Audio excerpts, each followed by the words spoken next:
मथुरा के वासी थे, सबको भगवान ने योग निद्रा में सुला करके शिफ्ट कर दिया था। और सुबह जब जगते हैं तो द्वार कहाँ, द्वार कहाँ, द्वार ही नहीं मिल रहा था, उसका नाम पड़ गया द्वारका। और इधर भगवान कृष्ण और बलराम दोनों बचे हुए हैं। जरासंध ने जब चढ़ाई किया है, चढ़ाई करने के बाद भगवान उधर जरासंध के पीछे पीछे जब ललकारा जरासंध में जा करके, तब भगवान वहां से भागने लगे तो पहाड़ की तरफ भागा। जब भागने लगे, युद्ध में ललकारने पर भगवान कभी नहीं भागे। आज जब भाग गया तो लोगों को लगा के डर गए। उसका नाम पड़ गया रणछोड़ जी महाराज की। जिसको ये भी चिंता नहीं रहा कि लोग मुझको भगौड़ा कहेंगे कि युद्ध छोड़ करके भाग गया, लेकिन भागने में भगवान की नहीं, भक्तों की भलाई। तो भगवान भागे किस लिए? गुफा की तरफ भागे। जरासंध को और उसके पीछे और भी जो काल यवन दौड़ा था, तो जरासंध को उधर उलझा के रखा। काल यवन को लेकर के गुफा में भागे। गुफा में भागे तो कहते हैं एक मुचकुंद नाम का राजा देवताओं को सहयोग देने के लिए, युद्ध करने के लिए गया था। और जब कार्तिकेय जी का जन्म हो गया, जब वो सेनापति पद पर चले गए, तो मुचकुंद को छुट्टी मिल गया कि आप जाइए अपना भारत भूमि। तो जब लौटने लगे मुचकुंद, तो देवता लोगों ने, सब देवता लोग खड़े हो गए। और खड़े होकर के इंद्र आदि देवता, सुनिए इसको बढ़िया से, सभी देवताओं ने एक साथ मुचकुंद को कहते हैं कि हे मुचकुंद, आप हमसे मुक्ति छोड़ करके कुछ भी मांग लीजिए, क्योंकि मुक्ति मेरे अधिकार में नहीं। जितने देवता हैं सब ने कहा कि मुक्ति छोड़ करके हमसे कुछ भी मांग लीजिए, क्योंकि आपने हम लोगों का बहुत सहयोग किया है। तो मुझको मुक्ति उक्ति नहीं चाहिए, मैं बहुत दिन तक लड़ा हूँ युद्ध, इसलिए मैं सोना चाहता हूँ। ऐसी जगह सोने का हो जहाँ मुझको कोई कुछ कहने वाला नहीं, कोई जगाने वाला ना मिले। ठीक है, चाहिए आपको कोई जगाने वाला नहीं होगा।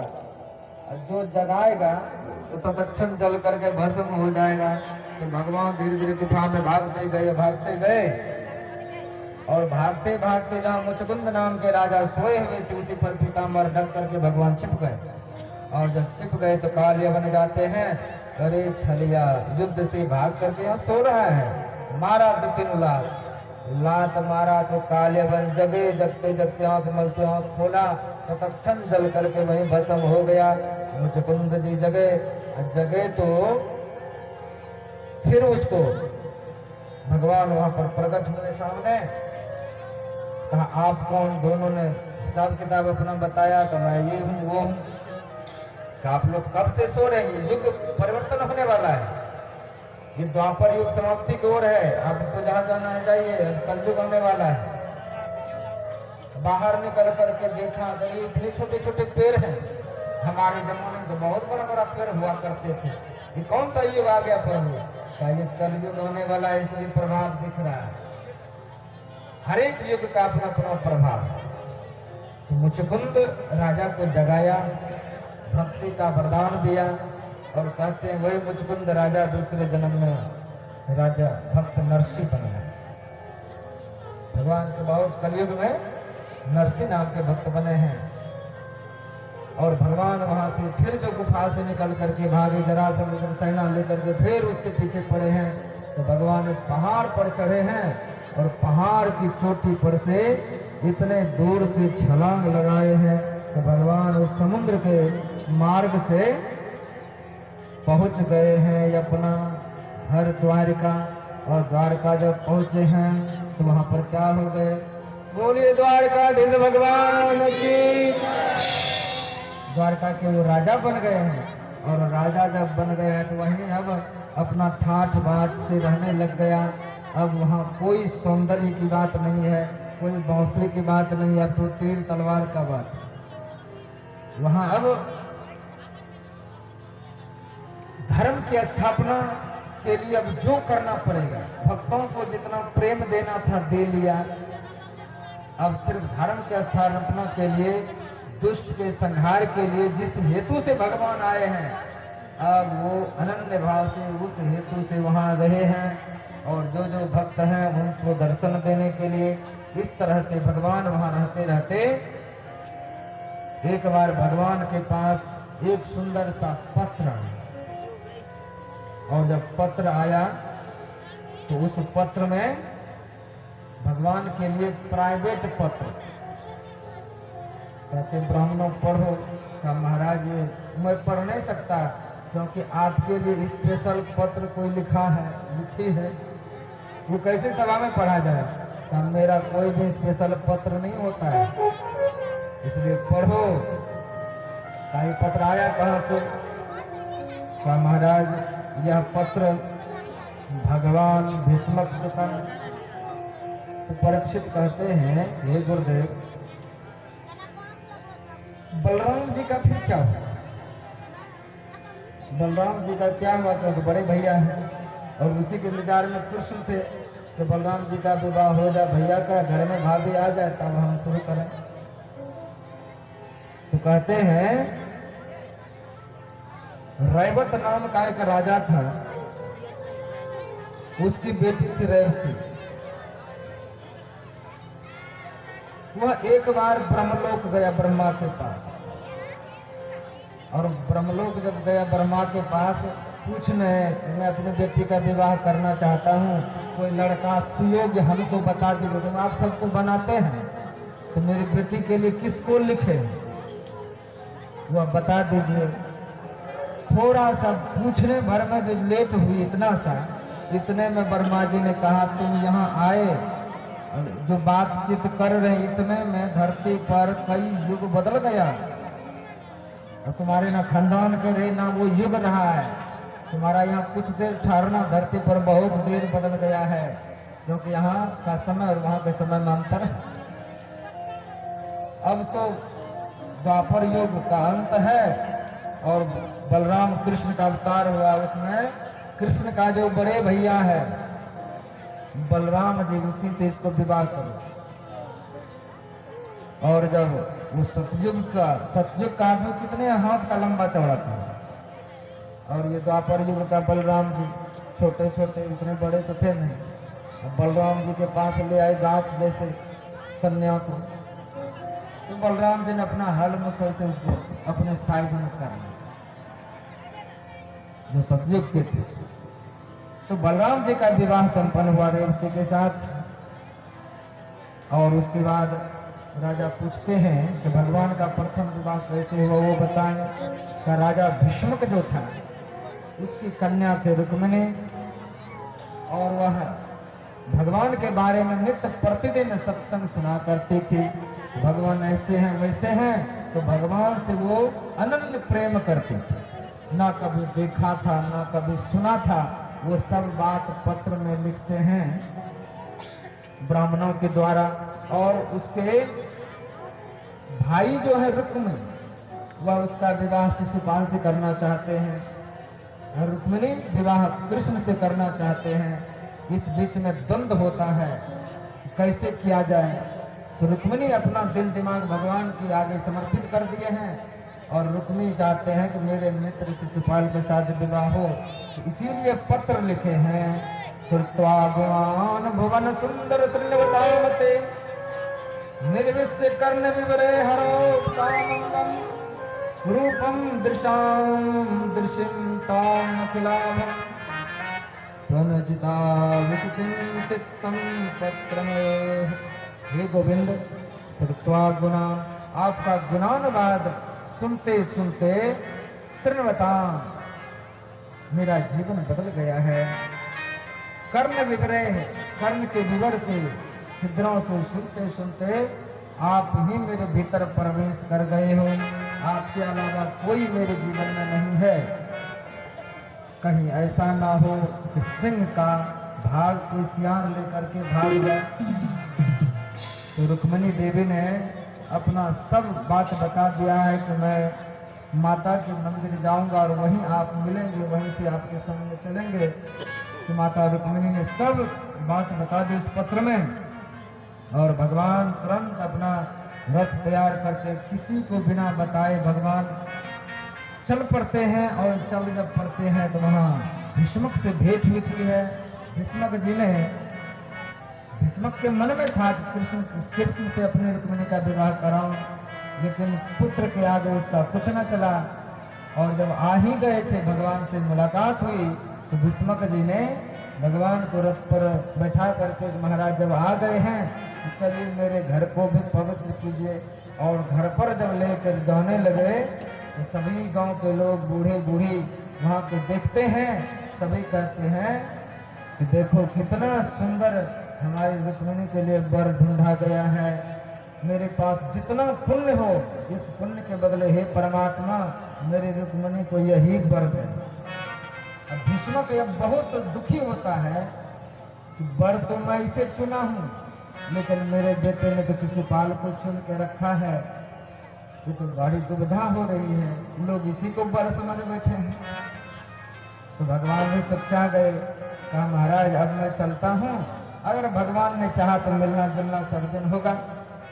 भगवान वहां से मंदिर पर गए हैं और रुक्मिणी उस रंगीन में मंदिर में पूजन करने के लिए गई है सखियों के साथ, और रथ आगे खड़ा रखे हैं।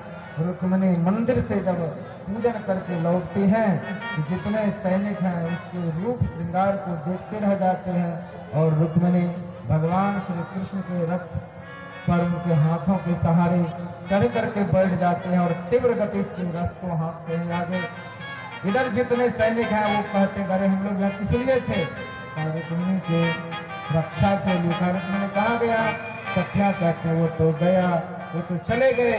और सारे के सारे सैनिक देखते ही रह गए। जब रुक्मिणी को पता चला तो तलवार हाथों में निकाल करके प्रण किया है, अगर मैं कृष्ण को न मार दिया तो मैं दोबारा इस गांव में मुंह नहीं दिखाऊंगा, उधर ही बस जाऊंगा। पीछे पीछे अपना रथ ले गए हैं और भगवान के साथ भयंकर युद्ध किए हैं। और तब तक में भगवान सूर्य को मोड़ दिए हैं। ऐसे भयंकर युद्ध करते करते भगवान अंतिम बार उस पर प्रहार करना चाहते हैं तो रुक्मिणी दौड़ करके चरण पकड़ लेते हैं, प्रभु ये मेरे भैया हैं, तो आपके भी तो कोई हैं, इसलिए इनको छोड़ दीजिए आप। तो भगवान दया करके उसको छोड़ देते हैं। तब तक उधर से बलराम जी आ गए अपना हल मुसल्ले करके, जोर से उधर से जय जयकार कराते हुए, बोले द्वारकाधीश की।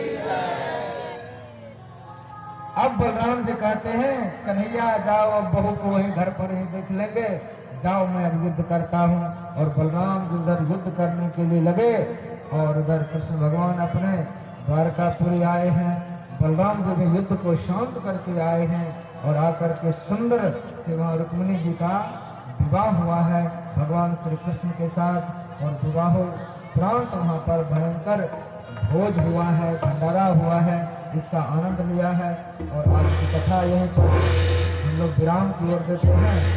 कल जो है, कल की कथा में हम लोग भगवान के 16,107 विवाह हो गए, 16,107 विवाह की चर्चा, सुदामा चरित्र, परीक्षित मोक्ष, इन सब तमाम तरह की बातों को हम लोग सुन पाएंगे। आज की कथा को यहीं पर विराम।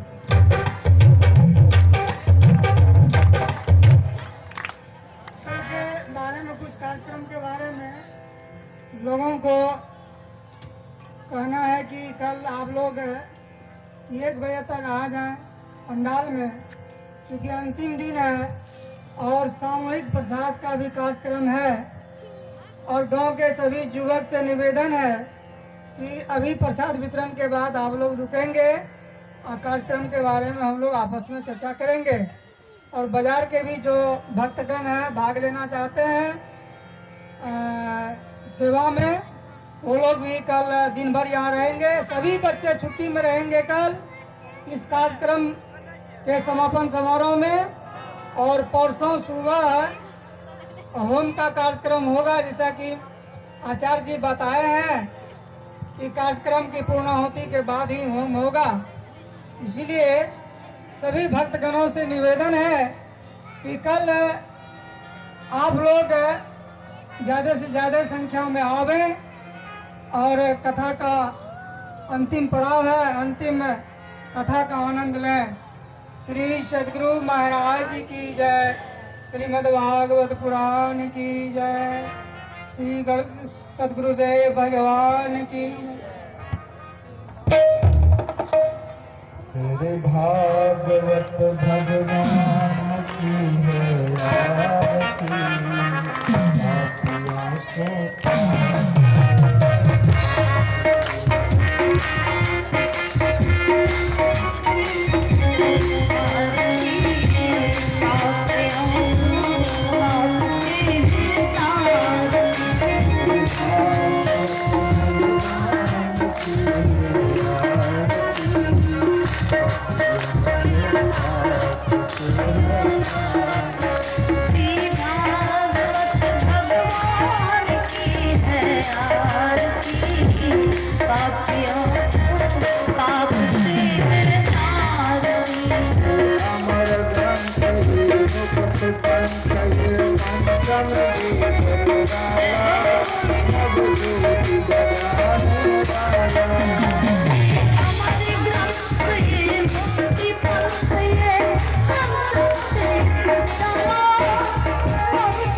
Hare